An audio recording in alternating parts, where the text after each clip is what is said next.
Le parti restera un parti de combat, comme il a été dans l'opposition. Tey da koy nekk pour réaliser les engagements qu'on a pris vis-à-vis des Sénégalais. Te xeex bu rëy la laaj.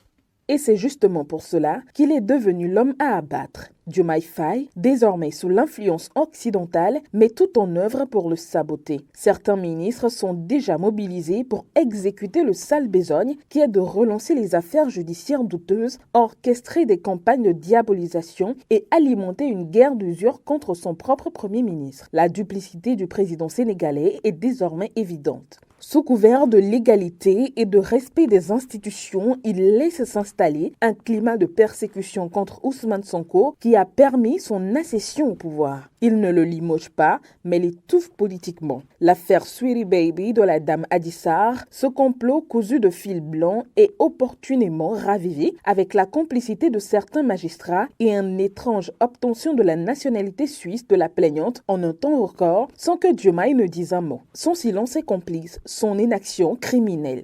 Président Diomaye Faye. Le président Diomaye peut mettre fin aux multiples attaques verbales contre ma personne. Pourquoi il ne le fait pas? C'est une autre question. Sénégal amul benn problème. Le Sénégal a un seul problème.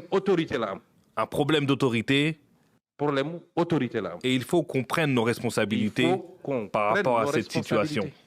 Pire encore, sur le plan régional, Diomaye Faye s'active à torpiller les efforts de l'Alliance des États du Sahel AES, répondant ainsi aux ordres de Paris. Au sommet de l'UEMOA à Lomé, c'est son ministre de l'économie qui a attaqué avec mépris et arrogance les représentants du Niger et du Burkina. Une provocation orchestrée pour montrer à Macron que le Sénégal peut devenir le nouveau gendarme de la sous-région en lieu et place d'une Côte d'Ivoire de plus en plus discréditée. Ce n'est plus seulement un reniement politique, c'est une trahison pure et simple. Diomaye Faye a vendu l'âme du Sénégal à ceux que Sonko combattait. Il s'aligne sur le modèle ivoirien de répression et de trahison, s'imaginant peut-être pouvoir écraser toute opposition, comme le président Alassane Ouattara l'a fait avec ses adversaires. Mais le Sénégal n'est pas la Côte d'Ivoire et le peuple sénégalais n'est pas dupe.